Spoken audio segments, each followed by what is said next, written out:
ምንድነው ደግሞ እጭ ምን ስጦታ ነው? አንተ ደግሞ እስኪ ፈራቱ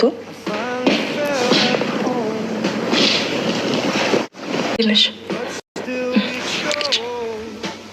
ምንድነው? ቆይ እናንተ አሁን ማታምኑኝ ማለት ነው?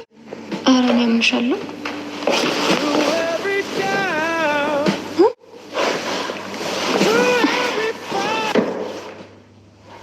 አመሰግናለሁ የኔ ውዴት።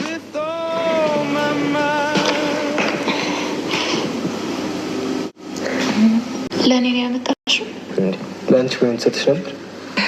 በሉ እኔ ልብስ ልቀይር። እሷ እንደሰጠች ወይም ደግሞ ከእሷ እንደተቀበልክ ቁጠረው። አንቺ እኮ ነው የሰጠችሽ ዳጣ። ግን የገዛችው ለአንተ ነው። ከመስጠት ይልቅ ለእኔ ሰጥታኝ ሄደች።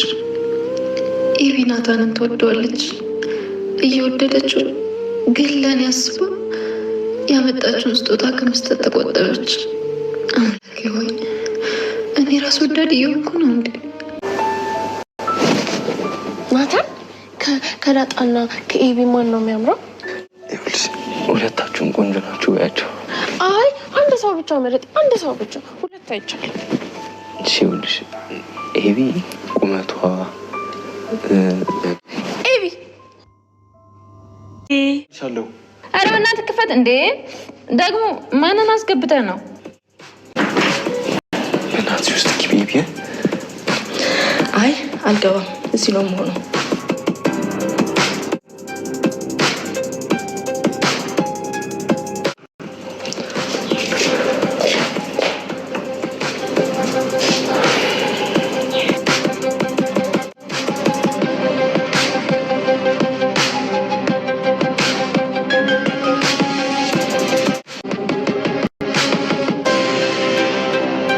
ጭንቀትና ሀሳብ እንግዲህ እየጨመረ ነው የሚገኘው። ከእለት እለት ችግሩ ይፈታል ብለን ተስፋ ብናደርግም ምን ነገር ቢሆን እየተወሳሰበ ትንሽ እየከበደ ነው የሚገኘው። ለዚህም እንግዲህ አቶ ደረጀ በጣም በከባዱ ጭንቀትና ሀሳብ ውስጥ ነው የሚገኘው። ምክንያቱም እንደሚታወቀው እንግዲህ አቢጌል ደረጀ እንኳን የተወሰነ አሁን ለውጥ ላይ ብትሆንም የባሳት ታንጣ እንዲል ያገሬ ሰው እንግዲህ የባስ ወይዘሮ ማርታ እህት ወይም ደግሞ እንግዲህ መድኃኒት ወደዚህ ቤት ከመጣች ጀምሮ ነገርዮሹ የባስ እየተከታተለ ነገርዮሹ እየተተራመሰ አልፎም ወደ ሌላ ችግር እየተጓዘ ነው የሚገኘው። ለዚህም እንግዲህ በጣም ከባድ ነው። እዚህ መካከል ላይ እንግዲህ አቶ ደረጀ በጣም ከባድ ውዝግብ ውስጥና ችግር ውስጥ ነው የገባው። ለዚህ መጀመሪያ እንግዲህ አቢጌል ደረጀ እሷ ነበረች ሁኔታውን በጣም በአስፈሪ ሁኔታ ስታተራምሰ የነበረችው። አሁን ላይ ግን እሷ በጣም በተሻለ ለውጥ ላይ ነው የምትገኘው። በጣም ተሻሽላለች፣ አስተዋይ ሆናለች። አባቷ ሲያለቅስ እንኳን ዛሬ እንግዲህ አይታችኋታል። አብራ ስታለቅስ ነበረ። አባዬ ለምንድን ነው የምታለቅሰው? አንተ እኮ በጣም ጠንካራ አባት ነህ፣ በጣም ጎበዝ ነህ። ስለዚህ ለምን ነው የምታለቅሰው? ለምን ታለቅሳለህ? እስከመቼ ለምን ትጨነቃለህ? ይሄ ነገር እዚህ ጋር መቆም አለበት፣ መፈታት አለበት። ምክንያቱም ይሄ ነገር እዚህ ጋር የማይቆም ከሆነ የማይፈታ ከሆነ ችግሩ የበለጠ ሌላ ሪስክና ሌላ አደጋ ይዞ ስለሚመጣ ስለዚህ ይሄ ነገር እዚህ ጋር ነው መቆም ያለበት፣ መብቃት ያለበት። እስከምንም መቼም ቢሆን ይሄ ነገር ከዚህ በኋላ መቀጠል የለበትም። እባክህን አባዬ በቃ በዚህ ልክ እኔንም አታስጨንቀኝ። በቃ ለበለዛ አንተ መናገር ማትፈልግ ከሆነ እኔ ራሴ ለማየ እነግራታለሁ በማለት ነው እንግዲህ እስካለበት ድረስ መታ የነገረችው። እንግዲህ አቢጌል አቶ ደረጀ ስትናገር ወይዘሮ ማርታ አጋጣሚ ከውጭ የመጣች ነበር። ምክንያቱም በፊት ደረጀ ምን ሆነ ነው ምንድነው ያለው ምንድነው ችግሩ ምናምን ብላ ስትጠይቀው ደረጀ ምንም እንዳልተፈጠረ ምንም ነገር እንደሌለ ሁሉም ነገር ሰላም እንደሆነ ነበር የነገራትና ድጋሚ ስመጣ እሱ ሌላ ስሜት ውስጥ ገብቶ ኤቢ ደግሞ ስትጮህበት ነበር የሰማችውና ማርታ ስትመጣ ምንድነው ይሄ ነገር በቃ እኔ እዚህ በቤቴ ውስጥ ባድ የሆንኩት ምንድነው ከኔ እኔም በቃ ሊገባኝ ያልቻለው ነገር እያንዳንዳችሁ እናንተን ፊት አይቼ ለማወቅ የምጣጣረው ቆይ ለምንድን ነው በቃ ለምን ነው ማትነግሩኝ? የተፈጠረው ነገር ምንድነው? ችግሩ ምንድነው? ይሄ ነገር እስከ መቼ ነው የሚቀጥለው? በቃ ለምንድን ነው አሁን አቢጌል በዚህ ልክ አንተ ላይ የምትጮኸው ምን ሆና ነው ስትለው አይ ምንም አልተፈጠረም ማርትዬ፣ በቃ ሁሉም ነገር ሰላም ነው፣ አቢጌል ምንም አላጠፋችም ያለችውም ነገር ደግሞ ምንም እንትን የለም፣ ሁሉም ነገር ሰላም ነው በማለት ነው እንግዲህ ደረጀ የመለሰላት። ግን እንደዛ ስትለውም አይ ምንም ሰላም አይደለም የሰላምና ሰላም ያልሆነ ነገር ነው ያላቅም እንዴ አብጌልን አቃታለሁኝ አሁን ላይ ደግሞ ጭራሽ ድሮ ሁሉን ነገር መናገር በግልጽ ነበር የምትችለው አሁን ደግሞ በዚህ ልክ ማስመሰል እንዴት ቻለች ማለት ምንድነው የተፈጠረው ነገር ብላ እንግዲህ ወይዘሮ ማርታ እንቧ ዘራፍ ብላ ነበር ግን አቶ ደረጀ መናገር አልፈለገም ያው ተቆጥቶ ምን ያላት ምክንያቱም ቀድሞ ሰላም እንግዲህ ትናንትና በተፈጠረው ወይም ደግሞ የወይዘሮ ማርታ እህት መድኃኒት ሂዳ እዛ ቤት ውስጥ ያለችውን ልጇን እንግዲህ መጀመሪያ እንዳየችው ሰላም እንኳን ሳትላት ለሰላምታ ቆንጆ ሳዘረጋ ያደረገችው ነገር ምንድነው ልጁሽን ነው ማየት የምፈልገው ብላ ቅድሚያ መጀመሪያ ይሄን ነገር ነበር ቃል የተናገረችው ሶ ያንን እንግዲህ ከንት ጋለች በኋላ ልጁን ቀጥታ ሄዳ ልጁን ማየት ፈልጋለሁ ሰላም ብላ ልጁን አየች ልጁን ልክ ልጁን እንዳየች ፊቷ ቀይር ነው ያለው ከዛ አየሽው በጣም ነው የሚያምረው ምናምን ብላ እንግዲህ ማርቲ ስታሽቃብጥ እሷ አዎ በጣም ያምራል ግን እኔ የጠበኩት እንደዛ አይደለም ምክንያቱም ይሄ ልጅ በጣም የሚመስለው አይገርምም ልክ በቃ ውሃዬን ራሱን ውሃዬን ነው የሚመስለው በማለት ነው እንግዲህ ይሄን ነገር የተናገረችው ለዚህም እንግዲህ ወይዘሮ ማርታ እንዴ ምንድነው የምትዩ መዲ በቃ ለምንድነው እንደዛ አይነት ሁሌ ሐሳብ በጭንቅላትሽ የሚመጣው እንዴ እንደዛ አይባልም ምክንያቱም እንዴት ነው ከምን ነው የምታገናኘው በቃ ምናምን ብላ ካፏ ላይ ለማስጠፋት ነው የሞከረችው ግን እንደዛ በትሞክርም መድኃኒት ከመናገር ወደ ኋላ አላለችም አይ ማርቲዬ እኔ እኮ ያየሁትን ነው በቃ አይገርምም በቃ ልክ ውሃዬን በቃ ራሷን ነው የሚመስለው በማለት እንግዲህ ደጋግማ ይሄንን አማርኛ ተናግረዋለች ግን ወይዘሮ ማርታ ያው በቃ ነገሮች እንደማንም ታግሳ ይሄን ነገር ካፏ ላይ ለማስጠፋት ያደረገችው ጥረት እና ትግል ይሄ ነው የሚባል አይደለም ምክንያቱም ይሄ ነገር ድጋሚው እንዳታናሳው ራሱ በቃ በጣም እንዛዛችሁ አምሮ ውስጥ የሆነ ነገር ይመጣባትም ተይ እንጂ በማለት ነው እንግዲህ ነገሩን እንትን ብላ የመጣችው በመጨረሻም እንግዲህ ከዛ ከመምጣታቸው ምንድነው የሆነው የእንትና ሰላም እንግዲህ ላቶ ደረጀ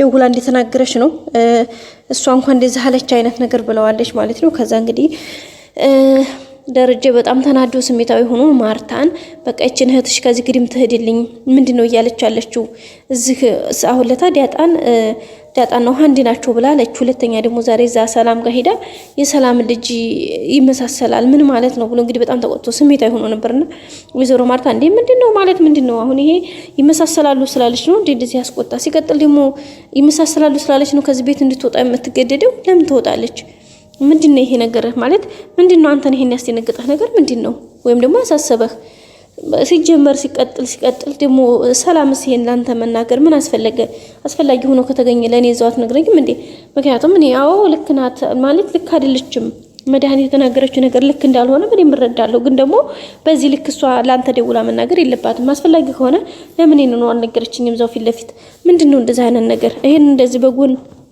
ነገር አምጥታ ላንተ መናገርህን ብታቆም ነው የሚሻላት በቃ ማቆም አለባት ምክንያቱም ይሄ በጭራሽ መሆን የሌለበት ነገር ነው በማለት ነው እንግዲህ ማርታ ታቆጥታ የተናገረችው ግን ደረጀ እና ሲጀመር ሰው አይደሉ እንዴ ማለት ቢመሳሰሉስ የሰው መሰሉን ያጣል እንዴ ምን ችግር አለው ዳጣና ውሃ ቢመሳሰሉ የሰላም ልጅና ውሃ ቢመሳሰሉ ምንድነው ከባዱ ነገር ኦኬ ምንም ችግር የለው ከዛስ ምን ይሆን ምን ይፈጠር ሰው ለሰው አምሳያለው አይደለ ምን እንደውም ደስ የሚል ነገር ነው እንጂ ምን የሚያስከፋና የሚያስደብር ነገር ነው ለምንድነው አንተስ በዚህ ልክ ነገሩን እንትን ያደረከው ነው ወይስ ምን አስበህ ነው ምናምን ስትለው እንግዲህ እንዴ ማርቲ ምንም አስቤ እኮ አይደለም ግን ያለው ነገር ለምን እሷ እንዴት ትላለች አንቺ እሷ ከጀርባ ሄደችበት ነገር ስላልገባሽ ነው ሲላት አይገብቶኛል ተገካሩ ለምን ነው የማይገባኝ ስታይኝ ነው ምንም እንደገባኝ ነው እንደመስለኝ ሲቀጥልስ ከጀርባ ሲሆነው ምን ግንኙነት እንዳላችሁ ምን አውቄ በማለት ነው እንግዲህ ዝርግፍ ያደረገችው ምክንያቱም እኔ ምንም ማቀ ጉዳይ የለኝም ምን አቃለሁ ስትለው እንግዲህ ደረጃው በጣም ነው የደነገጠው እንዴ አንቺ እንደዛ የምታስቢው ስላት አይ እኔ አስቤ አይደለም ግን ደግሞ በቃ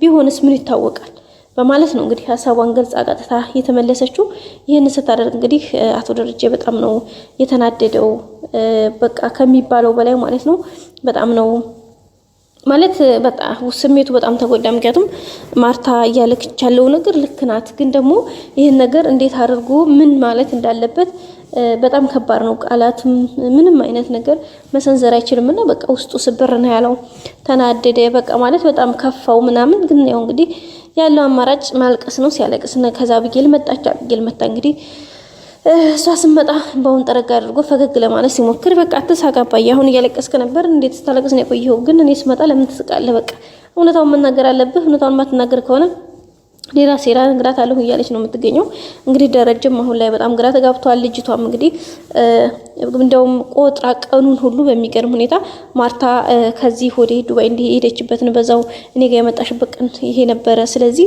በዛን ሰዓት ላይ የሰላም ልጅ የተረገዘው በዛን ቅጽበት ነው። ስለዚህ ምንም ጥርጥር የለውም ሰላም ያረገዘችው በዛን ሰዓት ነው። ምክንያቱም አሁን ልጁ 2 ወር ልጅ 2 ወር ከምናምን እንደሆነው ተናግራለች። ስለዚህ ጠቅላላ እስከ ተረገዘበት ሲታሰብ ይሄ ይመጣል በማለት ነው እንግዲህ ለማርታ የነገረቻት እና ምን ይገባይ በቃ ከዛሬ ቀጥሽ እንደዚህ እንዳትይ ምናምን ብላ እንግዲህ ወይዘሮ ማርታም ተናግራታለች። መድኃኒትን ግን መድኃኒት እንዴ ማርቴ ይሄን ነገር መመጠርጠር አለብሽ አንቺ በቃ ትጀጀ እያለቻት ነው። ማርታም እንግዲህ በጣም ትልቁ ዝግብ ውስጥ ገብታለች። ቤተሰቦቻችን እንግዲህ በቀጣይ አዲስ ውጤት ይዘን እንመጣለን። ሰብስክራይብ ላይክ ማድረጋችሁን አትርሱ። ወዳችኋለሁ። ባይ